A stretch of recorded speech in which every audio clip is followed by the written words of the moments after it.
Bom dia, hoje a gente vai falar sobre o bócio mergulhante na perspectiva de AMC. O que é o bócio? Bócio é o termo que designa o aumento da glândula tireoide. Eles podem ser considerados simples quando há hiperfunção da glândula ou endêmicos se houver carência de iodo. A glândula aumentada causa uma saliência no pescoço e pode comprimir a traqueia, o esôfago e os nervos laríngeo recorrentes. O aumento da glândula pode ser anterior, posterior, inferior ou lateral. Ela não pode migrar em sentido superior por causa das fixações superiores dos músculos externo-ióide e externo-tireoide. O bócio simples, ele é o diagnóstico final em 82% das tireoidectomias, em uma proporção de 7 mulheres para cada homem. Mas o que é o bócio mergulhante? O bócio mergulhante tem definições muito variadas. Harley, em 1749, descreveu o bócio como a extensão da glândula tireoide abaixo da abertura superior do tórax. Desde então, várias definições foram realizadas. As mais usadas até hoje são as seguintes: a extensão de um bócio abaixo do plano da entrada torácica ou tendo mais de 50% de sua massa situada abaixo do manubrio esternal. Segundo a Sociedade Brasileira de Cirurgia de Cabeça e Pescoço e o Colégio Brasileiro de Cirurgiões, o bócio é considerado mergulhante quando uma parte dessa tireoide tópica doente se insinua até o mediastino superior e não palpamos seu limite inferior na altura da fúrcula esternal. E em relação à epidemiologia, a falta de uma definição única faz com que os números variem muito. Então, ele pode variar de 0,2 a 45% das tireoidectomias, ou, dependendo da definição, pode variar de 2,8 a 48%. O diagnóstico mais comum é na quinta ou sexta década de vida, com uma proporção de 3 ou 4 mulheres para cada homem. Os pacientes com bócio mergulhante parecem ser mais velhos, provavelmente devido ao lento aumento da massa, e mais sintomáticos em comparação àqueles com bócio cervical. Os bócios mergulhantes geralmente são unilaterais, 84,3%. Um pouco sobre a anatomia. A glândula tireoide está localizada no pescoço, podendo ser apalpada no trígono anterior. Nessa vista frontal, podemos correlacioná-la com outras estruturas, como o ocioide, a cartilagem tireoide e sua proeminência laríngea. Inferiormente, temos a cartilagem cricoide, que está localizada superiormente ao istmo da tireoide e medialmente aos dois polos superiores da glândula. A glândula tireoide se encontra na altura entre as vértebras C5 e T1, e nesse corte transversal em nível de C7 vemos ela sendo recoberta pela fáscia pré-traqueal. Aqui vemos sua relação posterior aos músculos inferiores, a região do istmo anterior à traqueia e seus lobos direito e esquerdo envolvendo lateralmente a traqueia e o esôfago. Ainda sobre a fáscia pré-traqueal, em um corte sagital, vemos que ela se inicia superiormente à glândula tireoide, se prolonga inferiormente envolvendo-a e continua em um caminho descendente até a região torácica. Anatomicamente, uma vista anterior ela é dividida pelo istmo, medialmente, e dois lobos, direito e esquerdo. Cada lobo é dividido em um polo superior e inferior. Algumas pessoas ainda têm um lobo piramidal, que ascende até a cartilagem tireoide e, em alguns casos, até o osso ióide. Sobre a vascularização, temos a artéria tireoide superior, ramo da carótida externa, e tireoide inferior, ramo do tronco tíreo cervical. Alguns casos ainda tem a tireoide ímã, que pode vir do arco da aorta ou do tronco braquiocefálico. As veias tireoide superior e média drenam para a veia jugular interna. A tireoide inferior drena para a veia braquiocefálica. Na imagem direita temos uma vista lateral onde é feita uma retração da tireoide, evidenciando algumas estruturas, como as glândulas paratireoides localizadas em sua região posterior, sendo uma em cada lobo, uma superior e outra inferior. Além disso, vemos a relação anatômica com o ramo externo do nervo laríngeo superior e laríngeo recorrente, um ramo do vago. No desenvolvimento embriológico da tireoide, no final da quarta semana, ocorre o aparecimento de uma massa sólida de endoderma, proliferando-se no ápice do forame cego da língua em desenvolvimento.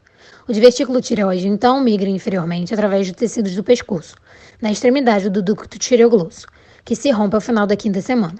A tireoide, agora isolada, consiste em dois lobos laterais conectados por um istmo bem definido, e continua sua movimentação no sentido crânio-caudal até alcançar sua posição definitiva na sétima semana. Como remanescente embrionário, o forame cego pode ser observado no dorso da língua como uma depressão. Em cerca de 50% dos casos, o lobo piramidal pode ser encontrado variando de tamanho e estendendo-se superiormente a partir do istmo, em geral à esquerda do plano mediano. O istmo pode ser incompleto ou ausente. Uma faixa de tecido conjuntivo, com tecido tireoide acessório ou não, pode continuar-se até o osso ióide. No bócio mergulhante, entre 20 a 40% dos casos são assintomáticos, e os achados clínicos mais comuns são uma massa cervical palpável, desvio traqueal, que é captado nos exames de imagem, e varizes esofagianas descendentes, por causa da compressão da veia cava superior. Essas varizes são ocasionadas por causa da utilização da circulação colateral devido à compressão da veia cava superior.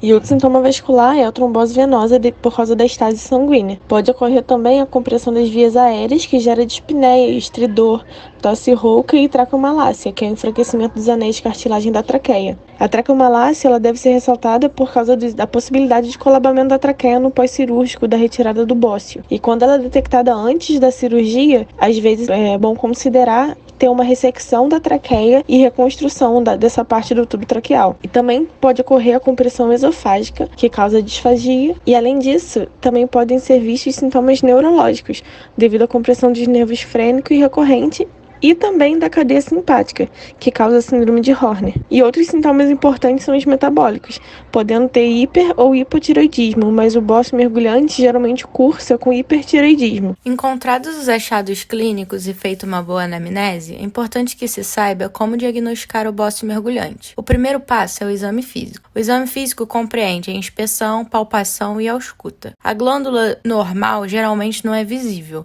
Para a realização da palpação, é imprescindível a correta localização anatômica da glândula. Devemos verificar a posição das cartilagens tireoide e cricoide, uma vez que o istmo da glândula tireoide se situa imediatamente abaixo da cartilagem cricoide. Achado o istmo, palpam-se os lobos, podendo-se analisar seu tamanho, consistência, mobilidade, a presença de dor ou alterações de sua superfície, como nódulos. A ausculta da glândula é reservada a pacientes que apresentam sinais ou sintomas de hipertireoidismo. No caso das massas cervicais que são palpáveis ao exame físico, mas não se consegue delimitar um limite inferior devido à chegada ao tórax, deve-se suspeitar de uma extensão intratorácica do bócio. É importante lembrar que em alguns pacientes, realizar elevação dos braços ou hiperextensão do pescoço enquanto engole pode levar componentes intratorácicos para fora do tórax. Em alguns pacientes, como vemos nessa imagem, poderemos encontrar dispneia, distensão das veias do pescoço, pletora facial e estridor. Aí dizemos que é sinal de Pemberton positivo, sendo nesses casos a probabilidade de um bócio intratorácico bem alta. Feito isso, deve-se realizar uma avaliação laboratorial para analisar a função tireoidiana, com dosagens TSH, T4 livre e anti-TPO. Sobre a investigação por imagem, vários exames podem ser feitos, como a ultrassonografia, a cintilografia, que pode identificar possíveis extensões do bócio e confirmar a massa como sendo tecido glandular da tireoide ou não, e áreas de hiperfunção. Pode-se fazer o raio-x de tórax, como vemos aqui na imagem, uma massa mediastinal superior esquerda com estreitamento e desvio traqueal para o lado esquerdo, e também tomografia e ressonância. Ambas é possível identificar continuidades intratorácicas, mas é importante destacar que a ressonância não necessita do contraste iodado, podendo esse contraste, em alguns casos, induzir o hipertireoidismo. Essa TC do pescoço demonstra a continuidade da massa mediastinal com o bócio cervical e permite a identificação de tecidos intratorácicos relacionados ao bócio. Outros exames possíveis de ser feitos são a laringoscopia indireta, para pacientes com suspeita de envolvimento das cordas vocais, e outros exames para avaliar a capacidade respiratória do paciente. O tratamento do bócio mergulhante é objetivo em pacientes sintomáticos aliviar sintomas obstrutivos e, em casos assintomáticos, evitar o crescimento do bócio. Não há consenso entre a escolha do tratamento para estes pacientes, podendo variar segundo as tradições terapêuticas locais, disponibilidade de tecnologia e acesso à literatura. Para a maioria dos pacientes assintomáticos com volumes de fluxos normais, a observação com monitoramento é a recomendada, a depender da extensão do bócio e características do paciente. Quando feita a opção pela cirurgia, na maioria dos casos, o bócio pode ser removido utilizando-se uma abordagem cervical. A esternotomia ou a toracotomia podem ser necessárias em pacientes, por exemplo, com tireoidectomia cervical anterior, bócio retroesternal muito grande ou câncer invasivo. Os sistemas de classificação de diagnóstico são utilizados para avaliar a necessidade de uma abordagem extracervical. A exemplos, temos a feita por Cohen-Cho, na qual há 4 graus, dependendo da porcentagem da massa do bócio localizada no mediastino, com base em estudos de imagem. A tireoidectomia total é recomendada para prevenir a recorrência do bócio. O tratamento cirúrgico apresenta reduzidas taxas de morbimortalidade, baixo índice de complicações, que quando presentes são hipoparatireoidismo e lesão do nervo laríngeo recorrente. Nas imagens abaixo, pode-se observar também a ilustração de alguns passos da tireoidectomia total, sendo destacado então o local da incisão e a cuidadosa dissecção do ligamento de Berry, que é o tecido conjuntivo que fixa a tireoide aos anéis traqueais, onde o nervo laríngeo recorrente está mais vulnerável. Por fim, pode-se visualizar também o resultado da tireoidectomia total com a preservação das paratireoides e do nervo laríngeo recorrente. Aqui estão alguns materiais complementares sugeridos pelo grupo e estas foram as referências utilizadas.